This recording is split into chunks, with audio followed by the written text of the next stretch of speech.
Salut à tous et bienvenue dans ce nouveau numéro de À l'affiche.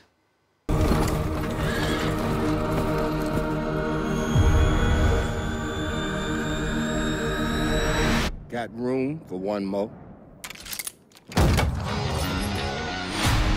Déjantés et sanglants, les 8 salopards rassemblent tous les ingrédients d'un film de Tarantino, mais la recette est-elle réussie? Réponse dans cette émission.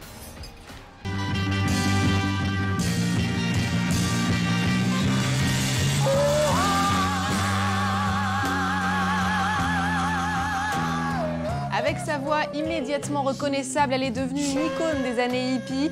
Un documentaire revient sur la courte vie de Janis Joplin.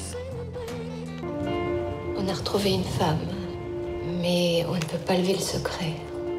Qu'est-ce qu'elle a dit? La quête d'identité au cœur de Je vous souhaite d'être follement aimée, Céline Salette y incarne une femme à la recherche de sa mère biologique. Et pour en parler, je vais tout de suite retrouver Thomas Borez.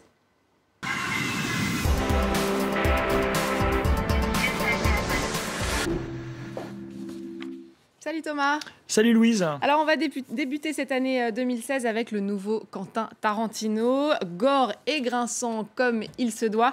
Les 8 salopards, un western où on retrouve Samuel L. Jackson, Kurt Russell, Jennifer Jason Leigh, Tim Roth. Mais c'est surtout, et encore une fois, un film qui bouscule les codes. Et oui, Quentin Tarantino, l'enfant terrible du cinéma américain. Alors à l'heure de l'IMAX ou autre 3D, lui, il réactive un vieux format qu'on pensait oublier, un format digne des années 60, qui s'appelle l'Ultra Panavision 70 mm. Alors pour faire court, c'est quoi? Qu'est-ce que ça change? Voilà, ça change qu'on avait le cinémascope, et alors maintenant on a l'Ultra Panavision 70 mm. Ça rendait les choses encore plus impressionnantes à l'écran. C'est vraiment, en termes de dimension d'écran, assez incroyable. Et justement, c'était un format qui, dans les années 60, servait plutôt au péplum, pour révéler toute leur grandeur. Alors là, Tarantino, il fait un western sous la neige et surtout en huis clos. Donc c'est assez culotté de sa part. Alors bien sûr, peu de spectateurs pourront le voir dans ce vrai format-là, puisque peu de cinémas sont équipés. Alors nous, en projection de presse et journalistes, on a eu la chance de le voir au Gaumont-Marignan sur les Champs-Élysées, dans ce format-là, avec une introduction, la première partie, un entracte comme à l'ancienne, comme au théâtre, et une deuxième partie. Voilà. Alors dans le format normal, il ne sera pas projeté comme ça. Voilà. Alors sur le film, c'est quoi? Alors on est quelques années après la guerre de sécession, dans les plaines enneigées du Wyoming, et on va suivre 8 salopards, des loups solitaires, des hors-la-loi, que sais-je, des shérifs en devenir, et tous ils vont se retrouver dans une petite mercerie au milieu de nulle part, et va commencer donc un huis clos, et surtout un jeu de dupes qui va se régler à coups de tchatch et à coups de fusil, forcément, puisqu'on est chez Tarantino. Regardez.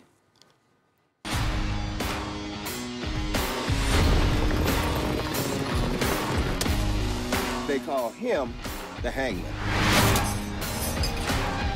When the handbill says dead or alive, the rest of us just shoot you in the back, come up on top of perch somewhere and bring you in dead over a saddle. But when John Roof, the hangman, catches you, you hang.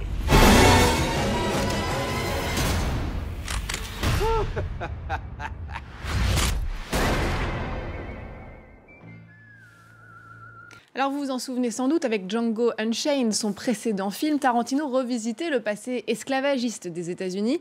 En choisissant une nouvelle fois le western, le réalisateur nous livre là encore un film à portée politique. Écoutez-le. Eh bien, vous savez, ce qui est bien à propos du western, et je pense que c'est une des forces du film, c'est qu'il n'existe probablement aucun autre genre qui reflète aussi bien la décennie dans laquelle un film est tourné. Quand j'ai commencé à écrire le scénario, je ne pensais pas du tout à ce qui se passait dans le monde réel. Je racontais juste ma petite histoire avec une bande de mauvais gars qui se retrouvent coincés ensemble pendant une tempête. Mais au fur et à mesure que j'écrivais, je me suis rendu compte que ça montrait bien à quel point le pays est divisé à différents niveaux. Alors, caricatural, bavard, les critiques sont pas tendres, il faut le dire, avec ce Tarantino, mais je crois que vous n'êtes pas du tout d'accord. C'est un grand film, un immense film, et je dis pas ça forcément pour seulement, en tout cas pour le format. Non, c'est bizarre, ces critiques, on dit bavard, mais effectivement, c'est tout le génie de Tarantino, et de plus en plus, tout passe par la parole, contrairement à ce qu'on pourrait penser, et c'est dans cette parole que s'articule tout le génie de Tarantino. C'est-à-dire que ça tchatche, évidemment, on nous raconte plein d'histoires, il y a plein de ruptures de ton, ça monte, ça monte, ça monte, ça explose, puis ça redescend, et là, ça marche, on est en huis clos, c'est vraiment un jeu de dupe 8 personnages dans un même espace. Déjà, c'est en termes de cinéma, c'est assez incroyable comment il arrive à faire vivre cet espace, alors qu'on est dans un espace extrêmement confiné. Je le dis aussi sur le rythme et sur la lumière du film qui est formidable. Le jeu des acteurs, Samuel L. Jackson, qui est la muse de Quentin Tarantino, est vraiment formidable.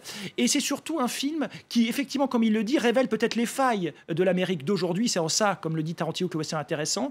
Disons que Django Unchained, c'était juste avant la guerre de sécession. L'esclavagisme, vous l'avez dit, là c'est juste après. Et on est dans une Amérique vraiment post-apocalyptique. C'est presque un film de science-fiction, ces 8 salopards. Toujours aussi réussi donc pour vous. Alors on le sait évidemment, Tarantino c'est un cinéphile passionné. Et d'ailleurs, il s'est inspiré pour réaliser ce western d'un film de 1959. Oui, La chevauchée des bannis d'André Di Toth, on l'appelait le borgne à Hollywood. C'est un film qui ressort en salle opportunément aujourd'hui. Je dis opportunément parce que c'est des films un petit peu jumeaux, un petit peu cousins. C'est vrai que ça ressemble. Mais oui, il y a la neige. Alors, vous allez retrouver le Wyoming, là où ça se passe. La neige comme métaphore de la psyché humaine, c'est vraiment formidable. Alors là, ils ne sont pas 8 salopards, mais 7 seulement.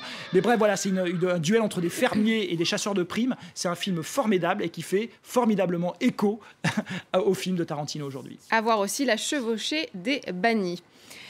Rock'n'roll, toujours, on reste dans l'ambiance avec le documentaire Janis de l'américaine Amy Berg. Le film revient sur le parcours chaotique de la chanteuse à la voix éraillée Janis Joplin. Summertime, Down on Me, ou encore Me and Bobby McGee, elle leur a laissé des chansons incroyables, en tout cas des interprétations incroyables, et elle était connue pour aussi ses extravagances vestimentaires, et donc cette voix unique qui est un petit peu, qui trouve ses racines à la fois dans le jazz, le blues, et qui préfigure d'une certaine manière la soul music. Mais l'histoire de Janis Joplin, c'est surtout l'histoire d'une enfant, d'une jeune fille née à Port Arthur au Texas, un garçon manqué, boutonneuse, c'est pas la reine de son lycée, qui va presque prendre une revanche, pour dire la chose simplement sur la vie, partir en Californie, très tôt quitter donc ses parents et devenir une vraie rockstar avant que son talent ne soit évanoui dans l'alcool et la drogue. Voilà, vie rise and fall, comme on dit aux États-Unis, de Janis Joplin. Regardez.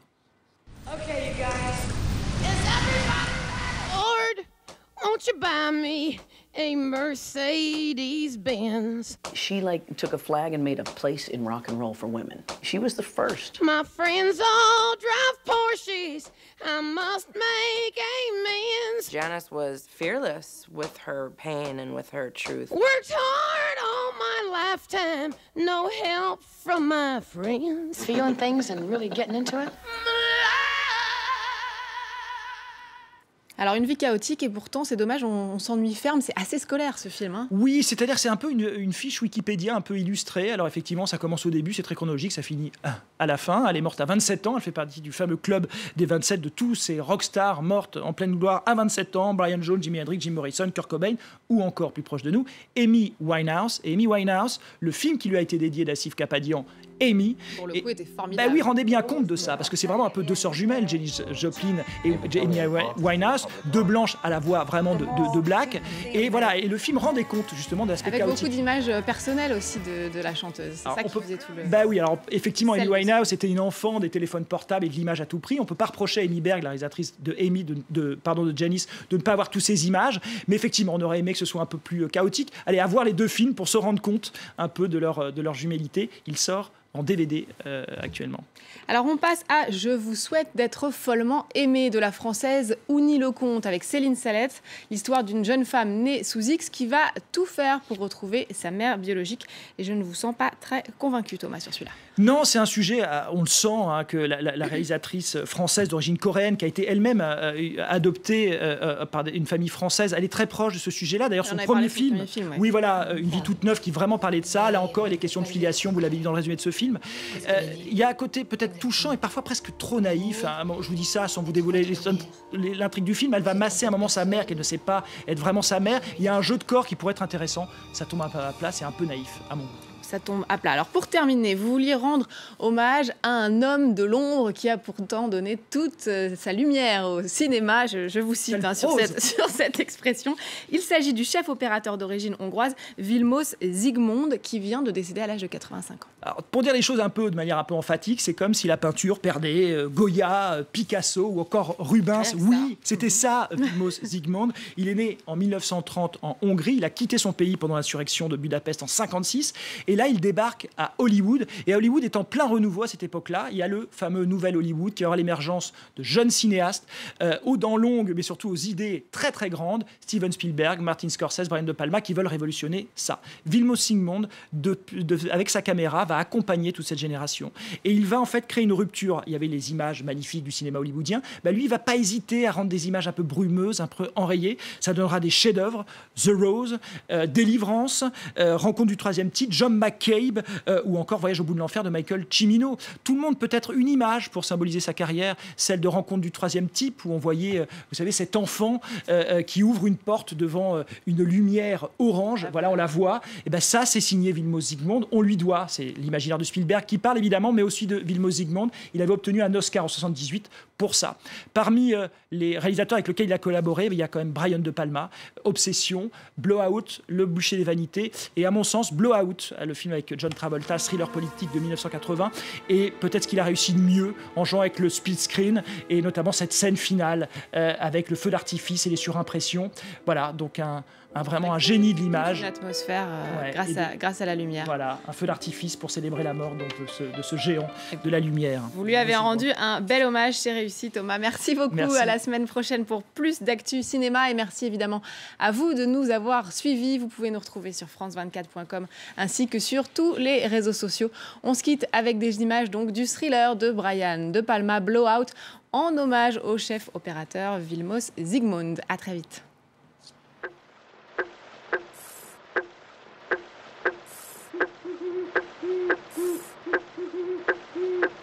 There's someone on the bridge. I don't want to stay here anymore. Let's go. Who is he? A people